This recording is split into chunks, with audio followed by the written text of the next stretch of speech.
Bonjour à tous, j'espère que vous allez bien. Allez, aujourd'hui, nouvelle vidéo. Ça faisait un petit moment que je n'avais pas fait de vidéo. Pas mal de choses pour le coup à voir cette fois-ci, parce que globalement, ça fait un mois, peut-être même on va dire un petit peu plus que j'ai pas fait de vidéo. On s'était quitté dans un contexte radicalement différent, donc il s'est quand même passé beaucoup de choses. Le Bitcoin a clairement surpris. Il m'a surpris et j'ai absolument pas honte en fait de le dire par rapport à ça. Donc ce sera l'occasion de refaire un petit peu un point complet par rapport au Bitcoin. Où est-ce qu'on en est? Est-ce qu'on est vraiment dans une phase de bull market? Est-ce qu'on n'est pas sur un simple rebond extrêmement piégeux qui va piéger justement énormément de personnes qui sont en train de s'engouffrer dans le Bitcoin? En tout cas, on va parler un petit peu de tout ça et on va parler également un petit peu de tous les risques qui pèsent aujourd'hui sur le marché crypto, sur les marchés traditionnels, risques qui doivent absolument être pris en compte dans une stratégie active. Parce qu'ils sont quand même assez importants et ce serait de mon point de vue une énorme erreur en fait de ne pas les prendre en compte. Donc grosse vidéo en perspective. On va également parler un petit peu de l'Ether. Enfin le réveil de l'Ether. Ether que personnellement je n'ai jamais mis de côté. J'ai toujours considéré, alors même si effectivement il nous a déçus pendant des années et des années, clairement ça n'a pas été du tout un bon pari en fait de l'avoir dans le portefeuille, on commence à avoir des signes de vie. Je dis bien on commence, encore une fois, ce n'est pas le moment de trop s'enflammer non plus. L'Ether nous a déçus pendant des années. Quelques semaines de hausse ne vont pas effacer des années de baisse. Donc on va parler d'Ether. En prenant quand même un maximum de recul et en essayant d'être toujours le plus objectif et pragmatique possible par rapport à l'Ether et aussi par rapport bien évidemment aux altcoins. Avant de commencer cette vidéo, comme d'habitude, petit rituel, donc n'hésitez pas, je vais bientôt préparer donc ma prochaine lettre d'investissement. Elle est gratuite, donc pour la recevoir, le lien est directement en description. Et je vais également partager le lien d'un sondage. Comme peut-être vous le savez, mais en tout cas si vous ne le savez pas, je suis un gérant de fonds d'investissement. J'ai lancé l'année dernière un premier fonds d'investissement qui était plutôt dédié à une clientèle d'investisseurs qualifiés institutionnels pour s'exposer au marché des crypto-monnaies, mais avec un risque globalement maîtrisé. Alors, je sais que ce n'est pas forcément la stratégie en fait, qui va le plus intéresser des personnes comme vous en fait qui sont clairement avertis par rapport au marché crypto et qui très souvent en fait sont là pour prendre du risque. Et bien justement, on est en train en fait de préparer un deuxième fonds qui sera pour le coup lui dédié beaucoup plus à une stratégie beaucoup plus active, plus risquée qui est vraiment à destination de personnes qui ont des convictions fortes dans le Bitcoin pour aller chercher une stratégie qui va aller faire mieux que le Bitcoin sans prendre de risques supplémentaires. Donc pour vous teaser un tout petit peu comment va fonctionner en fait la stratégie. En fait, il y a un moyen très simple pour faire mieux que le Bitcoin. Il suffit de prendre une exposition spot 100% BTC, puis après, on prend des contrats à terme sur du Bitcoin avec un petit levier 1.5 par exemple, et on a la certitude de faire mieux que le Bitcoin. Voilà. Donc c'est pas si compliqué que ça en fait de faire mieux que le Bitcoin. Le problème c'est qu'on va également amplifier les baisses, amplifier la volatilité et amplifier le drawdown de la stratégie. Déjà que le Bitcoin peut avoir un drawdown qui est relativement élevé, vous imaginez bien en fait que si on y ajoute même un petit effet de levier, ça va quand même amplifier les choses. Alors sur un actif qui est en tendance haussière, vous me direz c'est jouable, mais quand même, ça reste quand même assez exotique quand même en matière de prise de risque. Et donc globalement, ce qu'on va faire en fait aujourd'hui dans ce nouveau fonds, et c'est pour ça qu'on fait un sondage justement en fait pour voir si ce genre de stratégie peut vous intéresser, c'est qu'on va associer ma stratégie personnelle qui est une stratégie plutôt de swing trading mais relativement passive.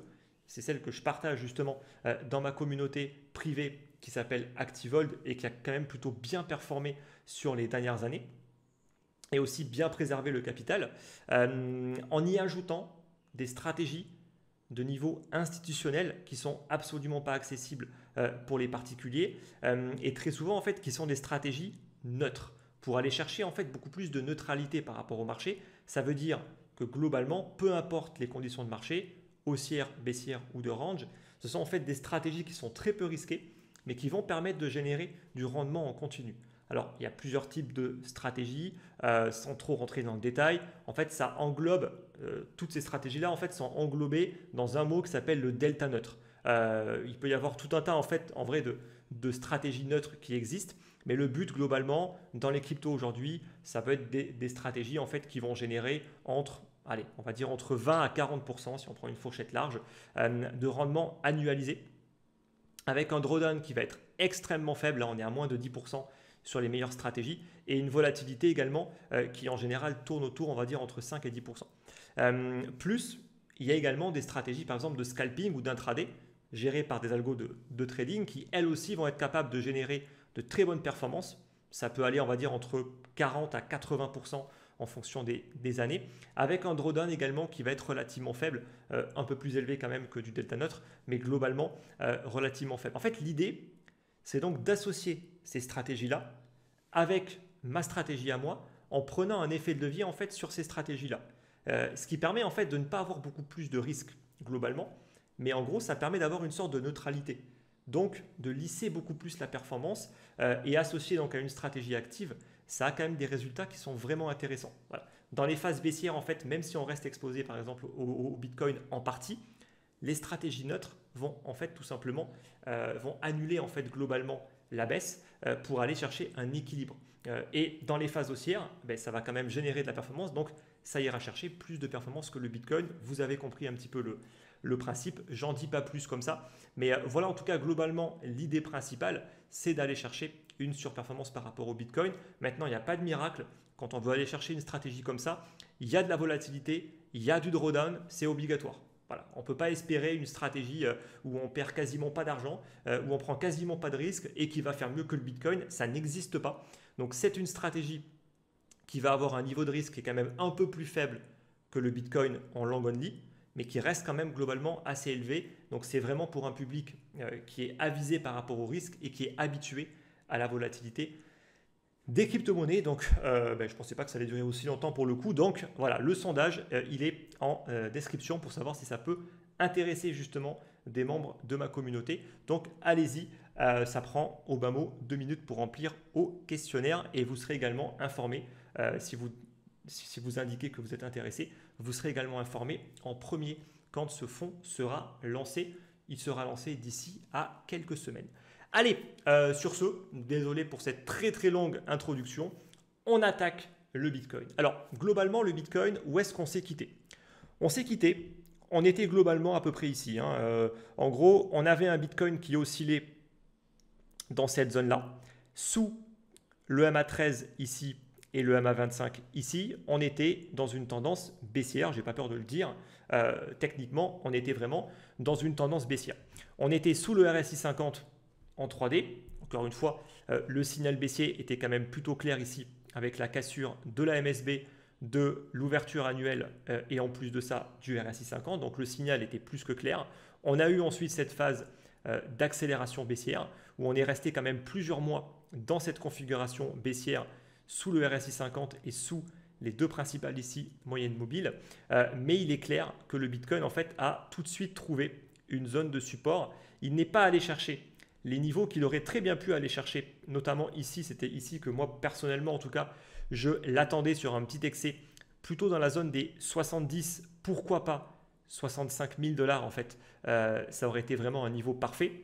Parfois, bien évidemment, quand on cherche des niveaux parfaits d'achat, eh ben, on ne les a pas. C'est bien évidemment ce qui se passe de temps en temps. Parfois on les a, parfois on ne les a pas. Et donc globalement, en fait, c'est surtout à partir d'ici où moi j'ai commencé à clairement remettre en cause mon plan baissier.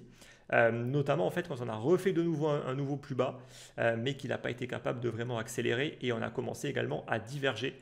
Là on le voit ici avec le RSI qui est clairement plus haut et là on fait un plus bas. Donc on a commencé à faire une divergence et là clairement c'est ici où j'ai commencé un petit peu à me dire bon, mon plan baissier, pour l'instant, on va quand même se calmer. On a de fortes chances d'avoir un rebond. Donc moi, dans l'idée, encore une fois, toute tendance baissière a des phases de rebond qui sont classiques. Et en général, le Bitcoin, il nous fait quoi? Il nous fait des rebonds sur le retracement de la vague baissière.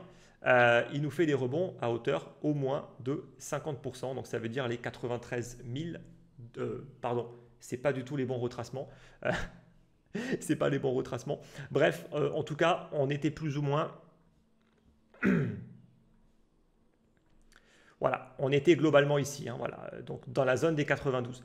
92, 61,8, 98, c'était vraiment des zones où on peut tranquillement venir rebondir, conserver une dynamique baissière et repartir sur une deuxième vague baissière. Donc moi, c'est clairement le plan au final que j'ai joué. Et comme toujours, en fait, que je partage dans ma communauté privée. Et je rappelle que j'envoie systématiquement également des signaux. Donc là, alors je sais, on me l'a souvent reproché, donc maintenant je partage systématiquement. Quand je dis ça, je partage toujours le signal qui a été envoyé le 11 avril, où là, clairement, je passe d'une exposition à 0%, où j'étais sorti pour le coup dans la zone des 90 000. J'étais complètement sorti du marché. Je me suis repositionné globalement début mai, plutôt début avril, pardon, dans la zone des 82 000 $. Voilà. Donc, clairement, où là, on a fait de nouveau une attaque baissière. Et clairement, je me suis dit, non, non, là, on va vraiment avoir une phase de rebond. On va aller chercher au moins la zone des 50% de retracement. Et après, on verra. Voilà, on verra. Et globalement, c'est ce qui s'est passé, mais avec une accélération très puissante.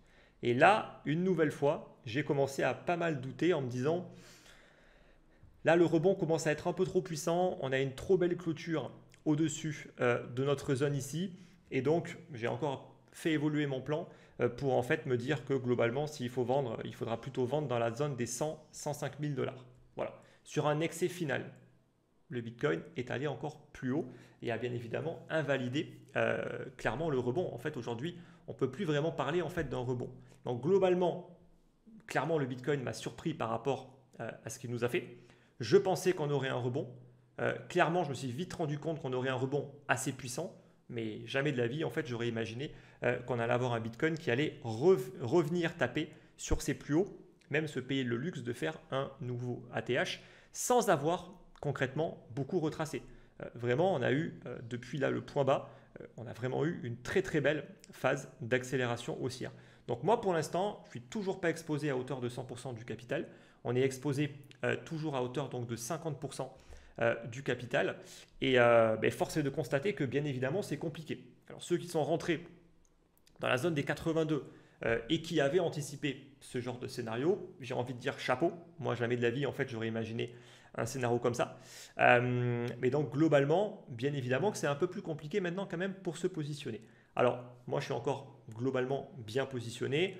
Si là, le Bitcoin nous fait de nouveau une clôture au-dessus de son ATH, comme c'est plutôt bien parti pour, et ben voilà, je reprendrai encore une petite exposition supplémentaire.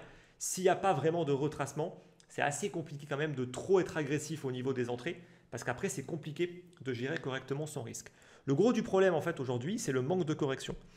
Globalement, le Bitcoin n'a absolument pas retracé depuis la zone des 80, 82, 85 000 $. On le voit, il reste collé sur la borne haute des bandes de Bollinger. On n'est pas non plus sur des très très grosses phases d'accélération.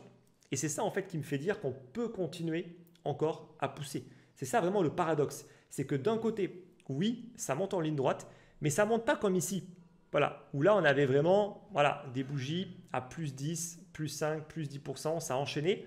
Là, on n'est pas du tout en fait dans ce contexte-là. Donc le RSI, on est à peine rentré au-dessus de la zone des 70. Je rappelle en fait que globalement, la zone des 70, quand on commence à dépasser cette zone, c'est qu'on rentre vraiment dans la phase boule, dans la phase très haussière. Et pour l'instant, on a commencé à casser un petit peu cette zone, mais ça manque d'impulsivité. Ça reste encore assez tranquille.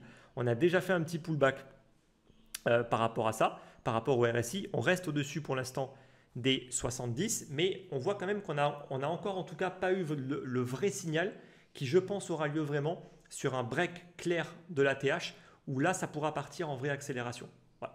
Et là, par contre, tout peut aller très très vite. Là, en l'espace de 1 à 2 semaines, on peut tout de suite se retrouver sur des niveaux beaucoup plus élevés et à mon avis, on peut tout de suite se retrouver dans la zone des 140. Alors moi, j'ai globalement aujourd'hui un niveau qu'on peut atteindre en l'espace de quelques semaines entre la zone des, voilà, ici, entre les 140 et les 170 000 $. Ça correspond globalement aux précédentes hausses qu'on a pu avoir. En fait, je continue à partir du principe, je vous en parle depuis maintenant très longtemps, de ce fameux super cycle où en fait on va construire cette dynamique haussière au fur et à mesure, mais avec tout le temps des phases de correction importantes, longues, pas si importantes que ça en termes de puissance par rapport à la baisse, mais en tout cas qui sont très régulières, et des phases haussières qui sont très très vite annulées par des ventes massives.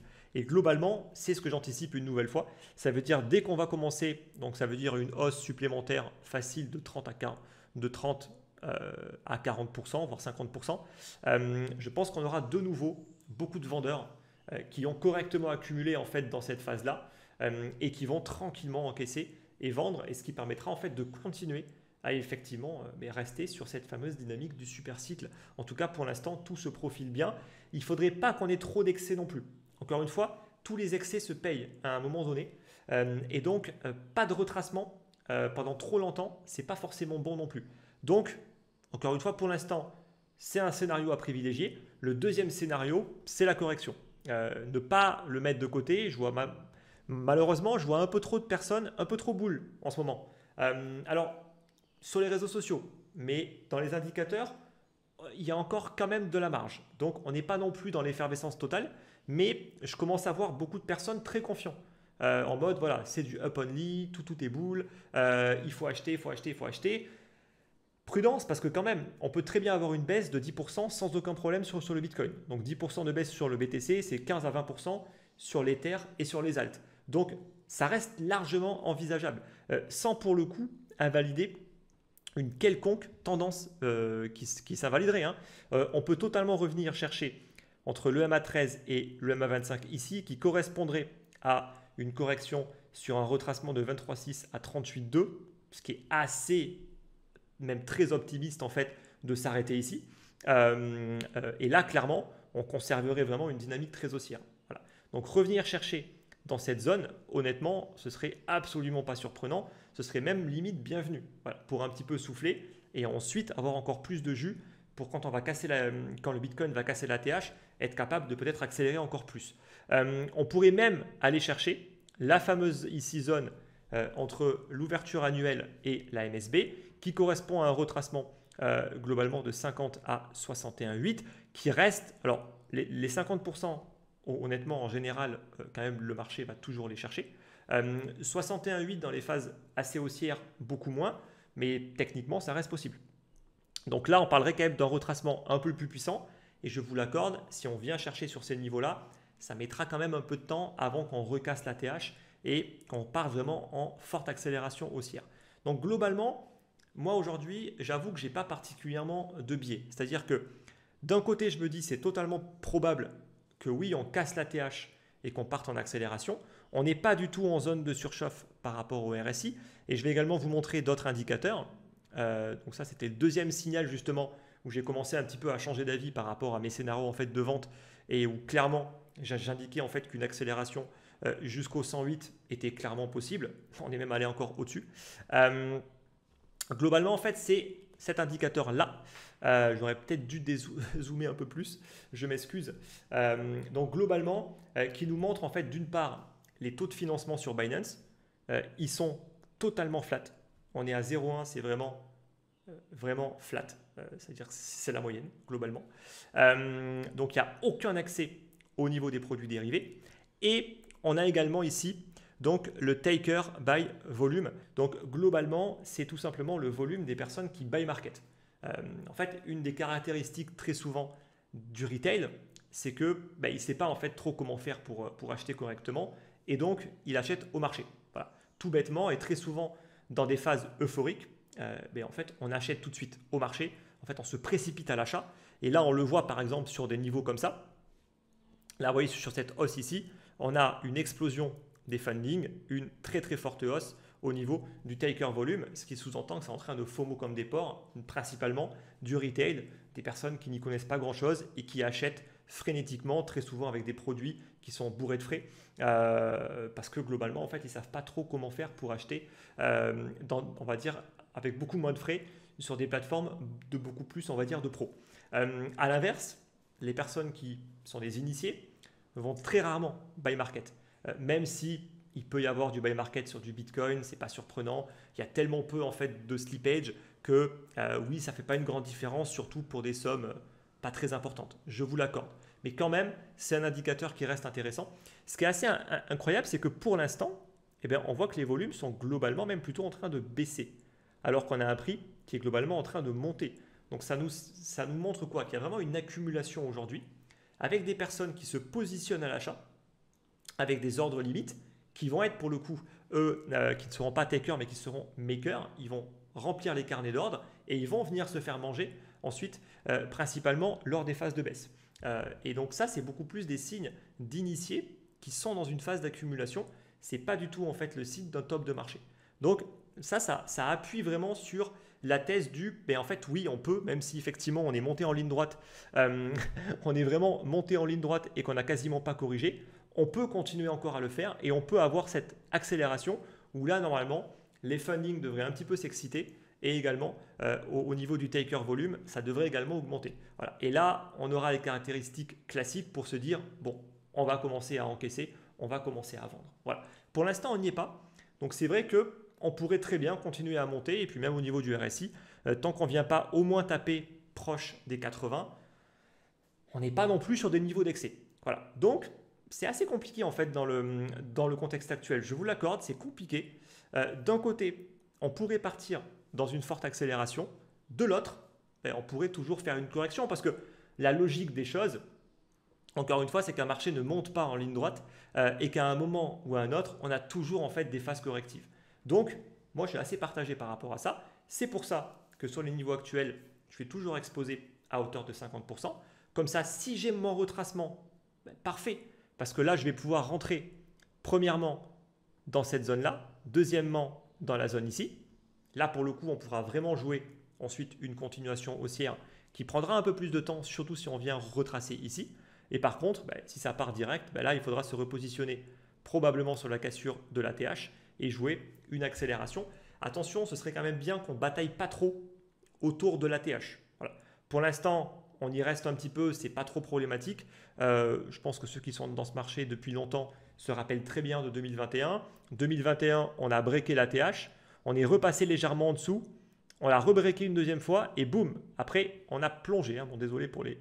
Voilà, on a plongé sec. Donc ce serait quand même bien qu'on s'écarte à un moment donné assez rapidement de la TH et qu'on commence vraiment à avoir de l'impulsivité et vraiment de l'accélération dans les mouvements. Voilà, ce qui serait vraiment parfait pour avoir le cocktail pour ensuite espérer avoir un Bitcoin qui va aller taper dans la zone des 140 000, voire plus. On verra un petit peu après ce qu'on va avoir. Donc voilà, un petit peu en tout cas par rapport au BTC. Encore une fois, quand on fait de la gestion active, on se trompe. C'est totalement normal. En fait, ceux qui ne se trompent jamais, globalement, sont les permaboules qui en fait sont tout le temps haussiers. Sur un actif comme le Bitcoin qui est haussier sur le long terme. Alors quand le Bitcoin baisse, en général, ils se font juste tout petits. Et puis dès que ça rebondit, on ressort. Je vous l'avais dit, j'avais raison. Bon, en l'occurrence, tout le monde se trompe dans ce marché. Tout le monde se trompe à un moment donné. La chose la plus importante, c'est juste d'en avoir conscience, de mettre son ego de côté et d'être capable d'évoluer au niveau du plan. Moi, mon plan a beaucoup évolué depuis qu'on était ici. Globalement, mon plan a beaucoup évolué. Ici, j'espérais en fait acheter ici. Globalement, on n'y est pas allé. Et ici, j'espérais un rebond ici. On est allé beaucoup plus haut. Je me suis adapté. Voilà, globalement, oui, j'aurais fait une meilleure performance si j'avais acheté ici et que j'avais complètement gardé ma position. Est-ce que je le regrette? Absolument pas. Je m'en tiens à mon plan. Vendre sur des niveaux de résistance, c'est ce qu'il faut faire en gestion active. Bien évidemment, en fait, que parfois on se trompe. Malheureusement, en fait, il n'y a pas en fait d'autres alternatives. Soit on fait du hold. Dans ce cas-là, en fait, le seul jour où on va se tromper, c'est si on se prend un marché baissier qui va durer plusieurs années. Là, pour le coup, en fait, on va se faire massacrer. Et donc, pour le coup, on aura eu tort et surtout, on aura perdu beaucoup d'argent. Mais quand on fait de la gestion active comme moi, si on a tort, ça ne veut pas dire qu'on perd de l'argent. On gagne un peu moins, ça c'est clair, mais on ne perd pas d'argent en fait. Et c'est ça qui compte en tout cas le plus pour moi. Voilà. Donc c'est pour ça que ça ne me dérange absolument pas pour le coup en fait de me tromper. Et même c'est normal. Et en vrai, je continuerai encore à avoir tort à certains moments. C'est obligatoire encore une fois. Quand on essaye de prédire le futur, en tout cas de jouer des scénarios dans le futur, celui qui se trompe jamais, en général, il se fout de votre gueule. Voilà, il se fout littéralement de votre gueule parce que tout le monde se trompe. C'est impossible de savoir ce que le marché nous fera dans les mois et dans les années à venir. Et c'est pour ça, attention, avec tous ces discours extrêmement haussiers où on commence à avoir des personnes vous dire déjà que le Bitcoin va atteindre les 200 000, les 500 000, le million de dollars. Bon, en général, ces personnes, quand ils disent ça, très souvent, ils ne mettent pas d'argent en jeu. Moi, ça me ferait marrer en fait qu'à chaque fois qu'une personne fait une prédiction comme ça, soit ils mettent sa main en jeu. Voilà. Donc au moins on serait sûr que oui, en fait, le mec est vraiment convaincu. Soit il met beaucoup d'argent en jeu par rapport à son patrimoine. Voilà. Il met 1, 2, 3% de son patrimoine. Et je pense qu'on aurait beaucoup moins de conneries et des choses beaucoup plus réfléchies. Donc attention à ça pour le coup. Personne ne peut prédire l'avenir. C'est pas 6Z qui peut prédire l'avenir. C'est même pas Trump, même s'il peut le manipuler comme il le fait maintenant depuis un petit moment. Pour le coup, lui, il a par contre, oui, il a un coup d'avance sur la plupart des gens. Mais quand bien même, il est quand même pas capable de prédire le futur, hein, sinon il n'aurait pas dit toutes les conneries en fait qu'il a pu dire sur la guerre en Ukraine et sur tout un tas en fait de choses qu'il aurait soi-disant géré très rapidement, mais qu'en réalité en fait il a beaucoup plus de mal à gérer. Ni le patron de BitMEX qui adore faire des prédictions farfelues. Encore une fois, ces personnes sont biaisées. Ils ont des business dans la crypto. Ils ont tout intérêt en fait à vendre du rêve et à faire plaisir aux gens en leur disant le Bitcoin va aller chercher 1 million de dollars. En fait, c'est bon pour le business, donc pourquoi est-ce qu'ils ne le feraient pas? Encore une fois, en fait, quand ils disent ça, en gros, en fait, c'est comme voilà, ils se lèvent un matin et ils vont sortir un chiffre. C'est voilà, c'est ni plus ni moins, c'est pas plus que ça en fait. Donc ces personnes n'ont, de mon point de vue, aucun crédit.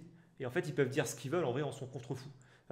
Et surtout, il faut s'en foutre. Voilà. Donc voilà. Donc, un peu quand même de rationalité, un peu de prudence également. On est quand même dans des marchés qui peuvent être extrêmement piégeux. On en parlera notamment par rapport au marché traditionnel. Le Bitcoin reste corrélé. Ceux qui continuent à dire que le Bitcoin, c'est une réserve de valeur, sur du long terme, probablement. Sur du court terme, aujourd'hui, la seule réserve de valeur, c'est l'or. Voilà. Quand le S&P est en panique, quand le VIX monte, le Bitcoin, il fait quoi? Il baisse. Voilà. Et c'est exactement ce qui s'est passé. Pour le coup, il y a quelques jours, quand Trump a annoncé les droits de douane à hauteur de 50% sur l'Europe, le S&P a baissé, le Bitcoin a baissé, l'or a monté. L'or est un actif refuge clair. Il fait totalement l'inverse de ce que fait en fait pour le coup les marchés. Et donc pour l'instant, le Bitcoin, il reste corrélé au marché traditionnel, qu'on le veuille ou non. Et donc si le S&P 500, de mon point de vue, se reprend une grosse claque, j'ai beaucoup de mal à croire en fait à ce que le Bitcoin, lui, continue à monter. Jusqu'à présent, en fait, il ne l'a pas fait. Il a eu toute cette phase de rebond, ne l'oublions pas, dans un marché qui globalement a également fait une phase de rebond extrêmement forte. Voilà. Donc quand on va commencer à avoir de nouveau peut-être de grosses corrections au niveau du S&P, je doute fortement que le Bitcoin, pour le coup, ne fasse rien. Et à mon avis, il va se la prendre. Est-ce qu'il va se reprendre une deuxième jambe baissière pour aller chercher beaucoup plus bas dans cette zone-là? Je ne le pense pas. De la même manière, en fait, que je ne pense pas que le S&P va faire un nouveau plus bas. Je pense que clairement, un point bas a été atteint. Et même s'il y a des réajustements, j'ai quand même des doutes sur le fait qu'on puisse aller vraiment beaucoup plus bas. Maintenant, je n'exclus absolument pas le fait qu'on puisse avoir une belle correction de nouveau sur le SP500. Parce qu'il y a du risque et se mettre des œillères en mode tout va bien, tout est boule, etc. Sans prendre en compte tout le risque qui nous entoure, je pense que c'est une très mauvaise erreur de gestionnaire. Allez, maintenant on passe rapidement à l'Ether.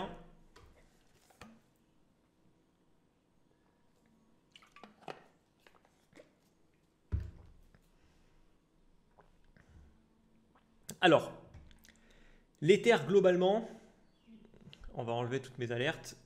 Tac. L'Ether globalement a réintégré déjà cette première zone. Alors déjà, c'est vrai qu'il avait énormément déçu avec une phase baissière qui avait été extrêmement violente. Où déjà ici, il aurait pu très bien au moins tenir son support qu'il n'a pas tenu.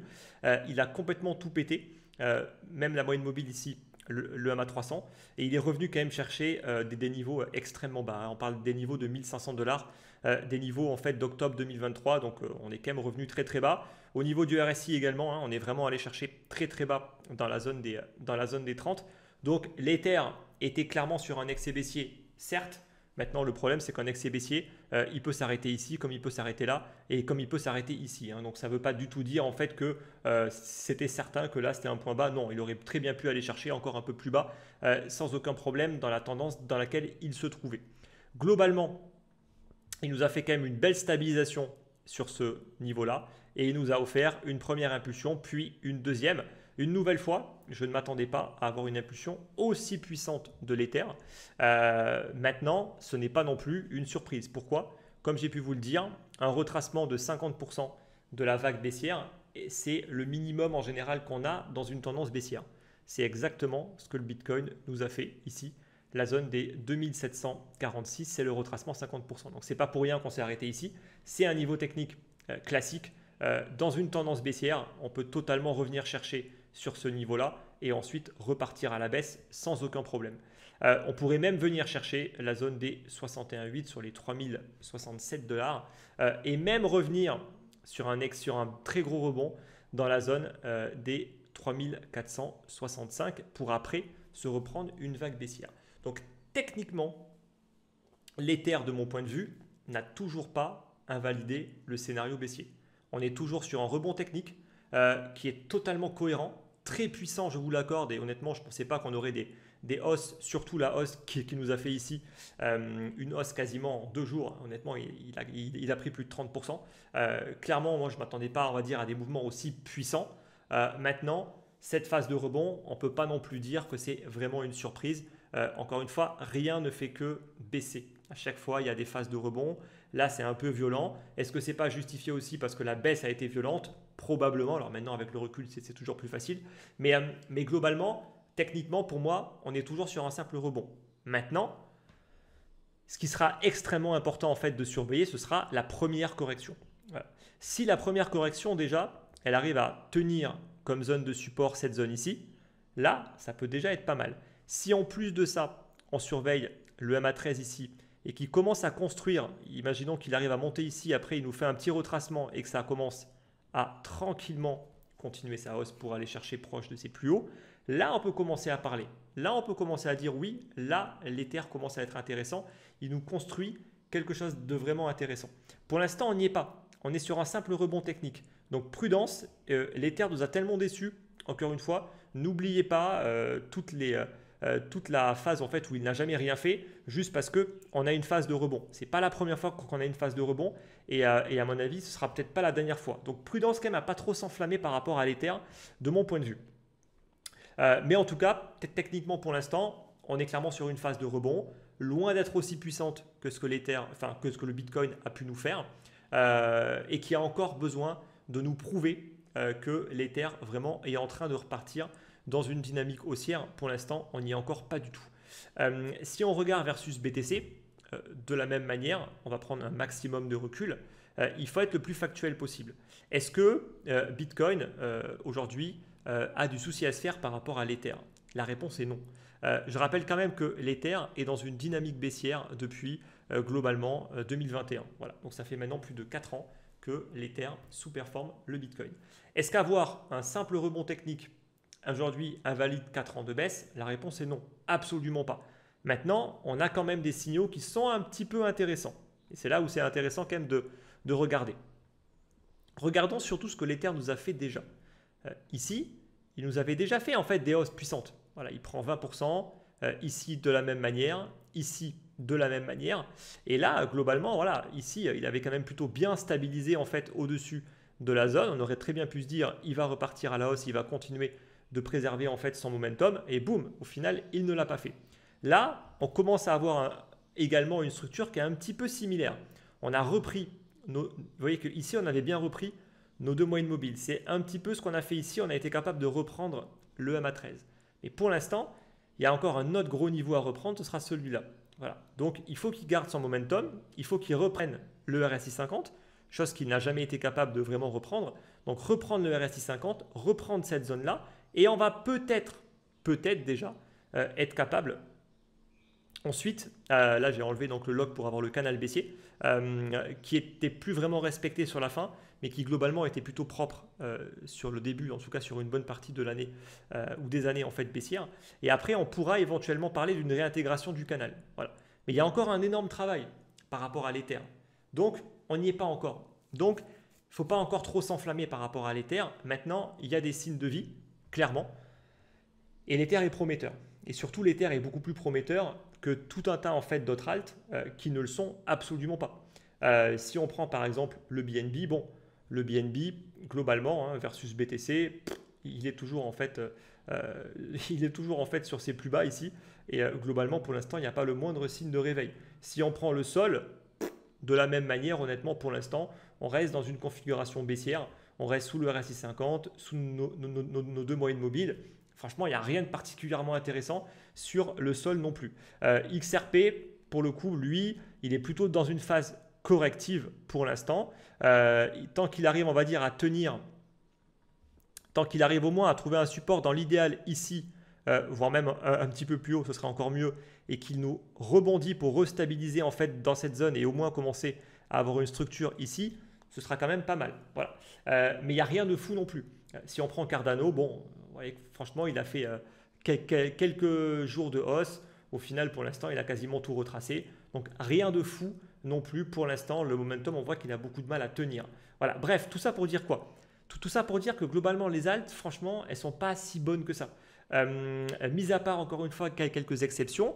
Cette fois-ci, on peut parler quand même de l'Ether qui reste dans un momentum qui est intéressant. Sinon, honnêtement, je suis désolé, mais les alts font pas grand-chose de particulier. Donc, il faut conserver une pondération toujours très très forte en BTC pour le moment.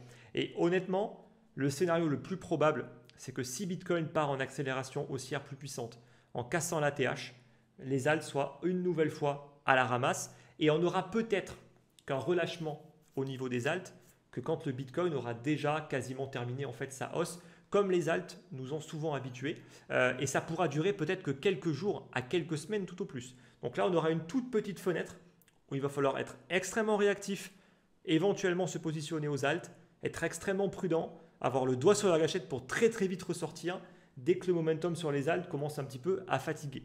Voilà, en tout cas, moi je ne m'attends absolument pas à une alt season qui va durer encore des mois et des mois comme on a pu l'avoir par le passé. Ça, je pense que c'est de l'histoire ancienne et qu'on ne l'aura plus. Voilà. Après, encore une fois, je ne demande qu'à avoir tort par rapport à ça.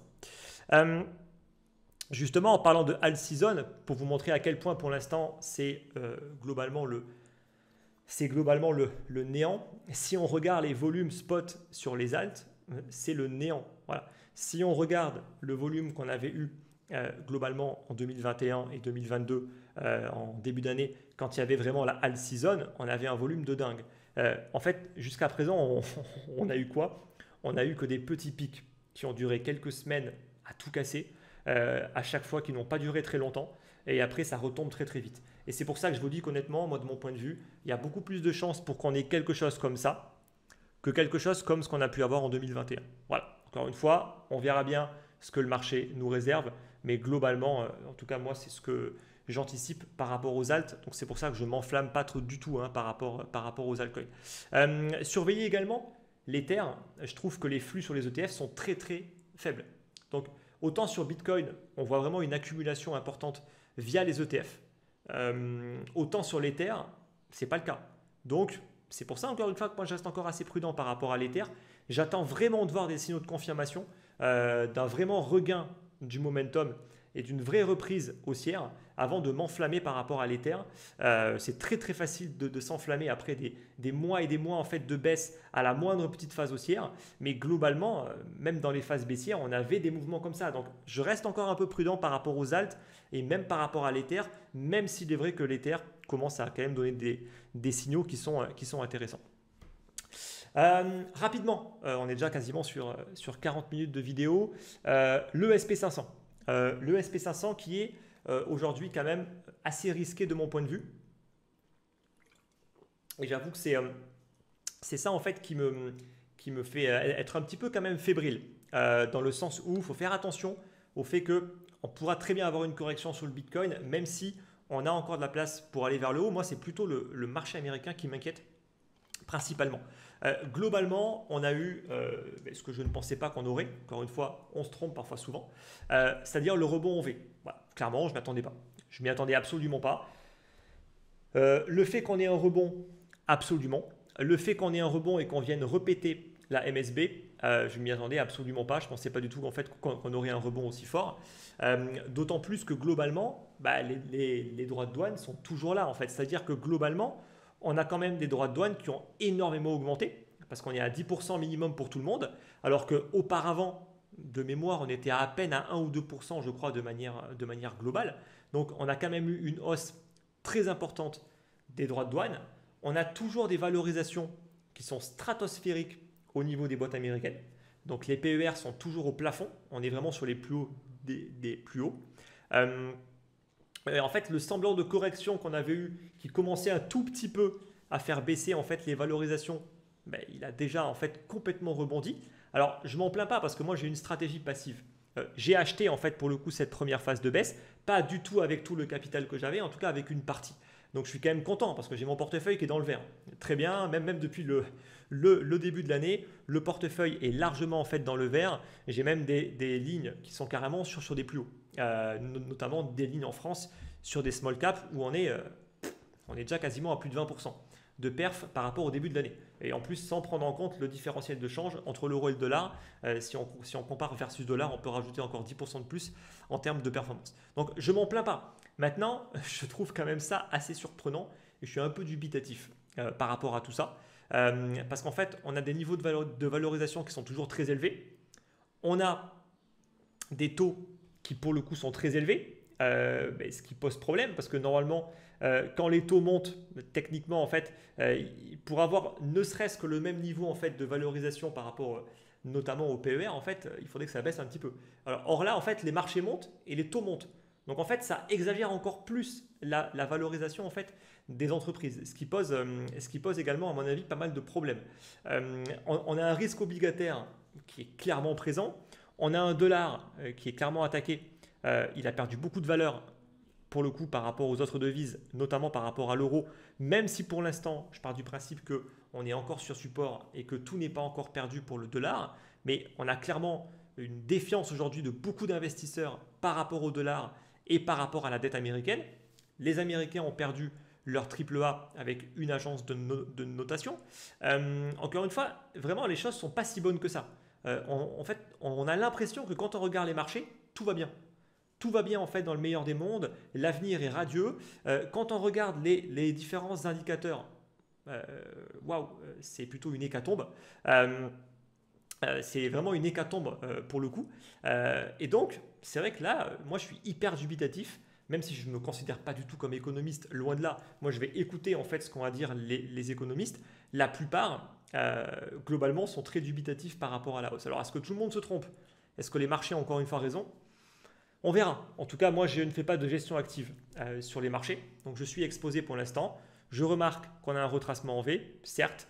Est-ce que ça veut dire qu'on n'aura pas de baisse? J'ai quand même des gros doutes. Et c'est plutôt le deuxième trimestre, la fin du deuxième trimestre qui me fait un peu peur quand il y aura les résultats d'entreprise. Voilà. Parce que là, on aura peut-être enfin du réel et du concret pour tout simplement que les marchés se disent non, mais en fait, là, il faut clairement que maintenant on réajuste. Voilà. Et n'oubliez pas que ce n'est pas les particuliers qui font le marché, même si les particuliers aujourd'hui achètent systématiquement dès que les marchés baissent, ce sont les gros fonds qui pour le coup représentent plus du 3/4 en fait globalement aujourd'hui du marché. Donc si les gros fonds commencent à vendre, ce n'est pas les petits particuliers qui vont pouvoir se mettre en face et freiner en fait la baisse. Non, ils vont se la prendre. Donc de mon point de vue en fait, je reste très sceptique par rapport au début du troisième trimestre quand on va commencer à avoir les résultats du second trimestre. Voilà. Donc par rapport aux cryptos, je me dis, on peut encore avoir quelques semaines de répit. Et c'est là où je me dis, on peut très bien pousser peut-être dans la zone des 140, 150 000 d'ici à quelques semaines. Et après, troisième trimestre qui commence, et là, boum, et là, on se la prend direct. Ça aussi, c'est clairement possible. Encore une fois, j'ai beaucoup de mal à croire en fait que le S&P va continuer à monter. Encore une fois, après, il faut être rationnel par rapport aux valorisations. On est sur des PER qui sont sur les plus hauts. Historiquement, même si on se base par rapport à 2000, si on se base par rapport à vraiment des années en fait d'exubérance, on est sur ces niveaux-là aujourd'hui. Donc, il faut être un minimum quand même rationnel par rapport à ça et accepter en fait que les niveaux de valorisation aujourd'hui sont extrêmement élevés et ça va être très compliqué de les justifier avec les résultats qui vont sortir lors du Q2 parce que les entreprises vont être impactées. Alors, ce qui est assez marrant, c'est qu'au final, les droits de douane ont eu un effet un petit peu pervers, c'est que ça a boosté en fait globalement la consommation. En fait, beaucoup ont acheté parce qu'ils ont peur justement de l'inflation à venir. Beaucoup d'entreprises ont fait venir énormément de produits comme Apple et d'autres avant justement que les drawdowns se mettent en place, ce qui en fait a fait que le résultat, notamment du Q1, était plutôt très très bon. Maintenant, on verra pour le résultat du Q2, je suis beaucoup moins optimiste par rapport à ça. Et honnêtement, j'espère qu'il y aura un rattrapage et qu'il y aura une correction. Et j'espère ça parce que honnêtement, être sur des niveaux trop hauts, de mon point de vue, en fait, ça fait que le risque me semble très élevé. Donc j'espère honnêtement qu'on va avoir des corrections sur les marchés. Et donc c'est pour ça qu'au niveau du Bitcoin, tant qu'il ne nous prouve pas, comme l'or le fait, pour le coup, en fait, qu'il est complètement décorrélé, là vraiment, vous voyez que l'or, on est vraiment sur une belle tendance haussière. Alors même si de mon point de vue, on est beaucoup trop haut, et j'ai plutôt en fait des targets d'achat qu'il faudrait que je remonte encore un tout petit peu entre le MA13 et le MA25 en 2 weekly, donc en 2 semaines. Là, on est sur une zone idéale d'achat. Pour l'instant, tant qu'on n'y va pas, honnêtement, pour moi, là, l'or est trop risqué. On voit que ça mèche beaucoup pour l'instant sur les niveaux actuels. Mais honnêtement, pour moi, l'or reste un actif qui peut être intéressant dans une vraie période d'incertitude. Et là, on voit vraiment qu'il joue son rôle d'actif refuge. Mais à mon avis, il va falloir l'attraper sur un vrai pullback. Là, pour l'instant, il est encore beaucoup trop haut de mon point de vue. Voilà. Voilà en tout cas un petit peu par rapport à tout ça. J'ai pas pu tout traiter par rapport au marché tradi. Franchement, là, la vidéo dure déjà en fait depuis beaucoup trop longtemps. J'ai un petit peu trop parlé au début et sur le Bitcoin. En tout cas, j'espère que ça vous aide. J'espère que voilà, que c'est globalement assez clair par rapport au plan. Je pense que vous comprenez pour l'instant que j'ai pas de biais particulier entre une vraie continuation haussière et une vraie accélération. Alors je sais qu'il y en a plein qui aimeraient ça parce que ça sous-entend quoi? Gagner de l'argent sur du court terme. On adore ça. Mais si on veut être vraiment objectif, est-ce que c'est le scénario en fait le plus probable? Pas forcément. Maintenant, ça reste possible. En tout cas, il n'y a pas en fait d'indicateur aujourd'hui qui me ferait vraiment dire c'est vraiment peu probable parce qu'on a de la place effectivement pour avoir cette hausse. Mais honnêtement, je dois avouer être encore un peu sur mes réserves, d'où le fait que je ne sois pas exposé à 100% et je l'assume parfaitement sur les niveaux actuels. Donc écoutez, on verra bien ce que le marché nous réserve. Je vous rappelle donc le petit sondage qui pourra énormément m'aider pour lancer mon deuxième fonds. Donc ça prend que quelques minutes, il est en description de la vidéo. Ma lettre d'investissement également pour être tenu au courant qui va partir d'ici à peu près 1 à 2 semaines. C'est gratuit, vous pouvez également vous inscrire. Et quant à nous, écoutez, on se retrouve pour une prochaine vidéo. À très vite et bonne semaine à tous. Bye bye.